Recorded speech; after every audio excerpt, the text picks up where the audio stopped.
बंदौ गुरुपद पदुम परागा, सुरुचि सुबास सरस अनुरागा। अमीय मोरि मैं चूरन चारु, समन सकल भव रुज परिवारु। सुखित संभूतन विमल विभूति, मंजुल मंगल मोद प्रसूति।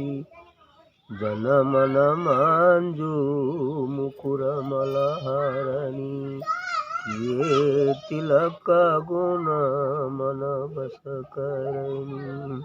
श्री गुरु पद नख जिमि मणिगण ज्योति, सुमिरत दिव्य दृष्टि होती।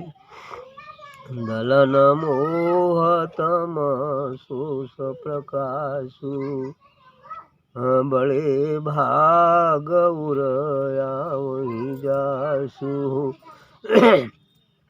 उघरहि बिमला बिलोचन हियके, मिटहि दोष दुख भव रजनी के।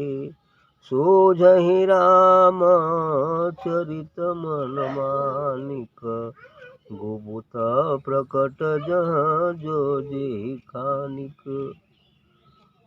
ये मंगलाचरण है श्री गुरु का।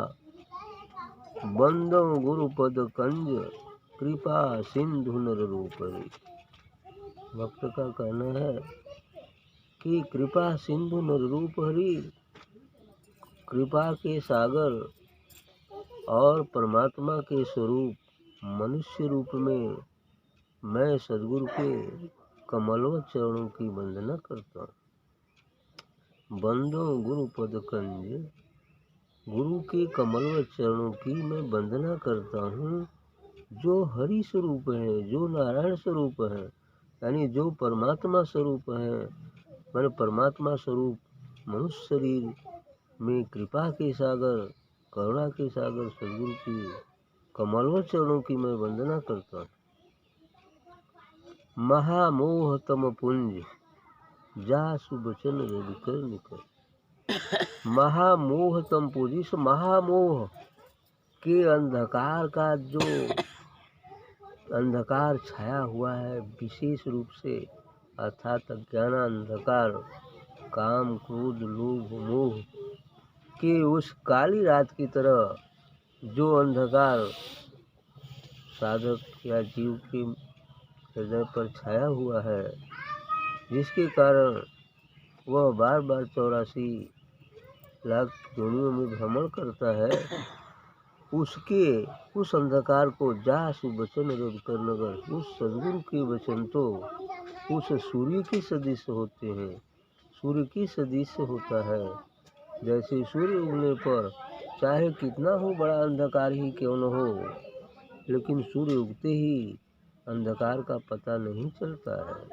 उसी प्रकार सद्गुरु के वचन मानव हृदय पर पड़े, वो गर्दा गुब्बार काम क्रोध लोभ मोह अहंकार वासना तीसरा रूपी अंधकार को हटा देता है, लेकिन धीरे धीरे हटाता है। इस सूर्य के उगने से तो चाहे कितना हो अंधकार हो, वो हट जाता है एक ही बार में।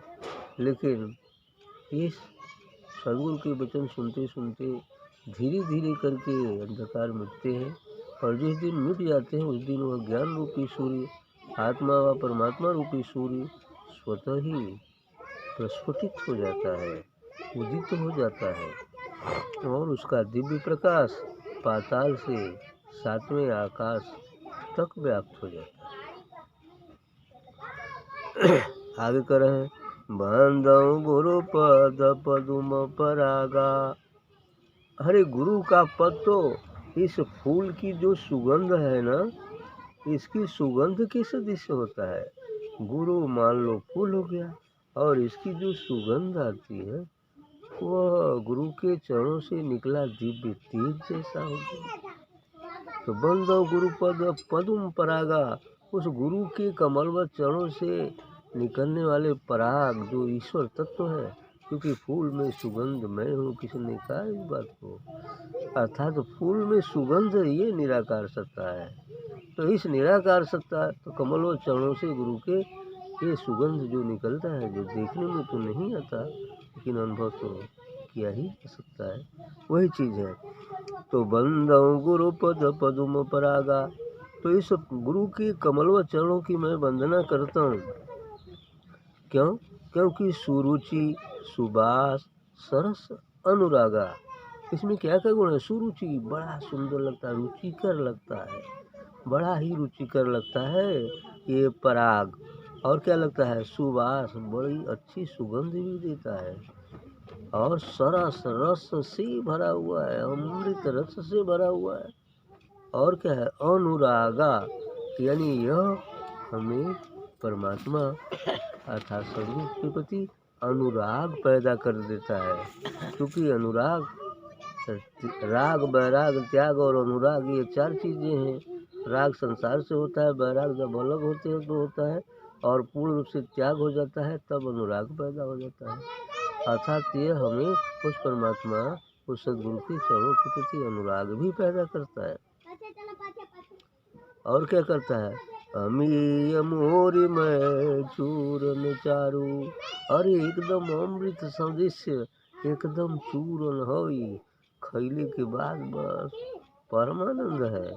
इसलिए कह रहे हैं कि अमीय मोरी मैं चूरन चारू, समन सकल भवरुज परिवारू।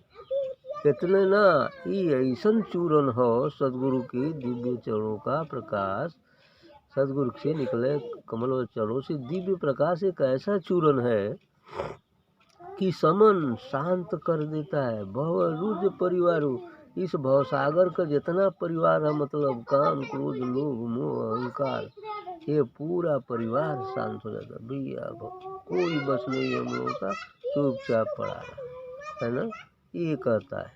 ऐसे ही कह रहे हैं कि समन सकल भवरुज परिवारू, समन माने शांति प्रदान कर देता है। ये काम, क्रोध, लोभ, मोह, अहंकार शांत पड़े रहते। वो कहा ना कि संत सदगुरु मन को बस में किए होता है और संसारी मन की बस में होता है। वो पढ़े ना आप लोग, पढ़ते हो ना, पैशंस, मनोवेग, है ना, तो वो चीज़ें हैं। यानी रियल यही है कि वो शांत हो जाते हैं और संसारियों को अशांत करते रहते हैं। तो इसलिए ये सब शांत अवस्था में चले जाते हैं, रहते हैं शांति में। अब वही बात हो, सकल भवरुज परिवारों, आकर सुकृत संभूतन विमल विभूति, कर सुकृत संभूतन विमल विभूति। अब जैसे वह शंभु के वो विभूति भूति लगा रहते ना, राख हो पोते रहते हैं ना उस अवस्था में शिव जी, अब वो राख पोते रहते हैं। और तब यहाँ पर क्या होता है? कौन सा राख पोताता है? अरे दिव्य प्रकाश, दिव्य प्रकाश रोम रोम से निकलता है, वही राख है ना। अब वो राख उसी बात को बताता है कि दिव्य प्रकाश वहाँ पर रोम रोम से प्रस्फुटित होते रहता है उस सदगुरु के जो है कमल व चरणों से या शरीर से। वह अमृत रस, वह दिव्य प्रकाश उससे ओतप्रोत होता है, वो वही विभूति है, विमल है, जरा सा भी मल नहीं है, विमल विभूति। यह विमल विभूति तभी प्राप्त होती है जब हम अपने स्वरूप को पहचान जाते हैं। तो हम जो है शरीर और मन न होकर विदेह हो जाते हैं, मैंने देह से, है ना, विदेह हो जाना होता है, तब ये चीज़ प्राप्त होती है, ये विभूति मिल जाती है। और क्या होता है?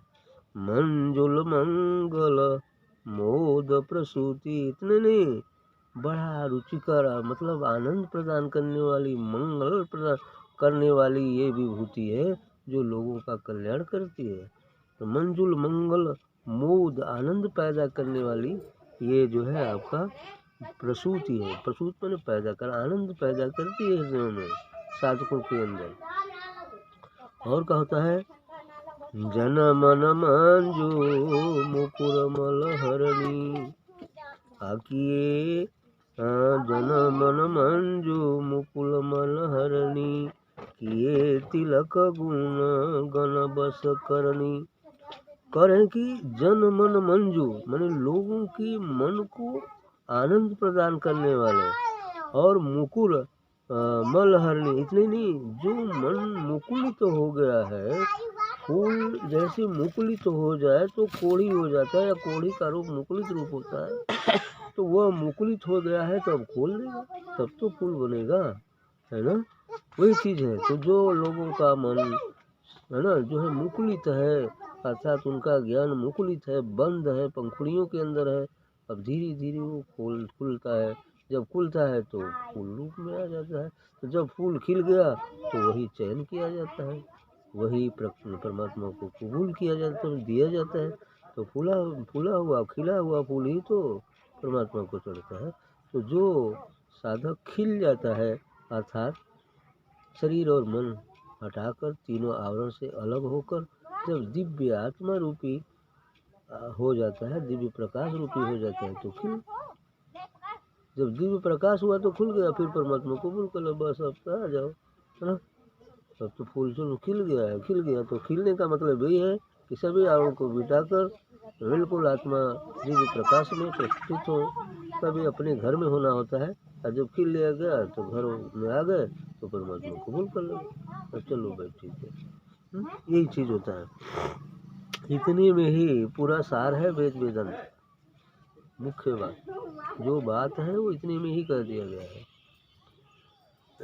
तिलक गुण मन बस करनी, और इतने नहीं, और ये तिलक अर्थात ये जो है, अब ये गुण ऐसा होता है कि तिलक मन बस करनी, जो उनका तिलक है अर्थात दिव्य प्रकाश निकलता है, वो मन को बस में कर लेता है। मन बस करनी मैंने मन को बस में हो जाता है। जब उसको ये आनंद मिलेगा तो मन खुद, अब नमक लिट्टी में क्या आनंद हो सकता है, तो अब वो जो है मालपुआ मिल जाएगा तो धीरे धीरे बस में आ जाएगा। एक दिन 4 दिन खा ले फिर बस में होगा शुरू हो जाएगा। अब यही कारण है कि धीरे धीरे बस में हो जाएगा, अब बस में हो जाएगा बस काम बन जाएगा। आगे करें, श्री गुरु पद नख मणिगण ज्योति। हरि गुरु की पद के नख का प्रकाश मणिगण ज्योति, अनेकानेक मणियाँ का प्रकाश जितना निकलता है उतना निकलता है। इसलिए यहाँ पर कहा गया है कि गुरु पद नख जिमि मणिगण ज्योति। गुरु की कमल व चरणों की नखों का प्रकाश नाना अनेकानेक मणियों के प्रकाश के बराबर होता है। हालांकि इन आँखों से देखने में नहीं आता है। तो अनेकानेक मणियों की ज्योति होती है, और क्या, सुमिरत दिव्य दृष्टि होती।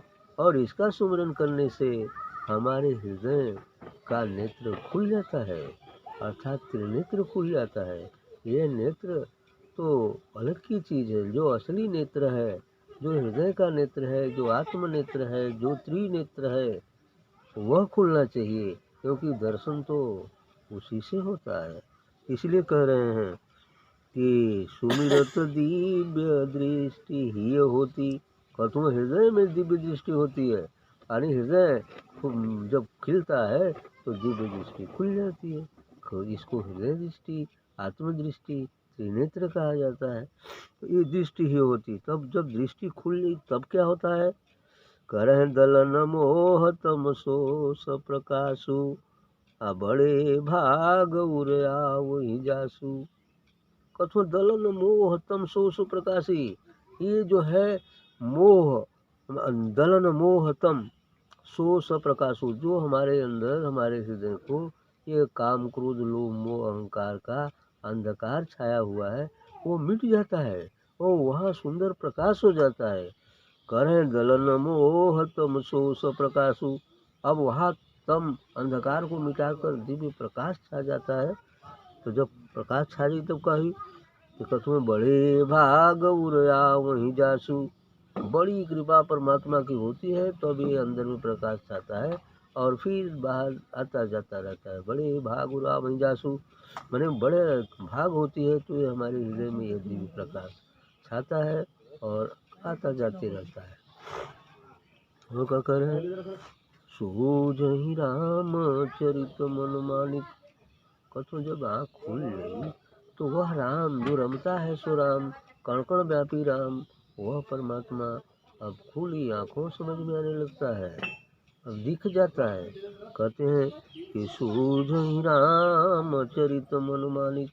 अब उस राम सदगुरु का जो चरित्र है दिखाई देने लगता है, उसकी ज्योति समझ में आ जाती है। और कौन कौन दो दो तरह से है वो, कह रहे हैं गुप्त प्रकट जह जो ही खानिक। कथो गुप्त है वो भी समझ में आ जाता है, प्रकट है वो भी समझ में आ जाता है। अरे गुप्त जो बोल रहा है और प्रकट जो दिख रहा है, अर्थात शरीर क्या है ये भी समझ में आ जाता है, और शरीर वाला शरीर ही क्या है ये भी समझ में आ जाता है। शरीर और शरीरी, शरीर प्रकट है, शरीरी गुप्त है। अब गुप्त प्रकट दोनों समझ में आ जाता है, अर्थात आत्मज्ञान हो जाता है। व्यक्ति अपने को पहचान लेता है कि मैं कौन हूँ। यही तो प्रश्न है। इसके बाद सदगुरु का दर्शन भी हो जाता है, क्योंकि यहाँ अंतिम में कहा गुरुर् ब्रह्मा गुरुर् विष्णु। गुरु ही ब्रह्मा है, गुरु ही विष्णु है, गुरु देवो महेश्वर, और गुरु ही साक्षात शिव है, गुरु ही साक्षात महेश्वर है, गुरु साक्षात पार ब्रह्म, और गुरु ही वो पार ब्रह्म भी है, वो निर्गुण निराकार पूर्ण चैतन्य जो सबका जनक है, ब्रह्मा विष्णु महेश को भी पैदा करने वाले हैं। तस्मै श्री गुरुवे नमः, और उस गुरु को मैं नमस्कार करता हूँ।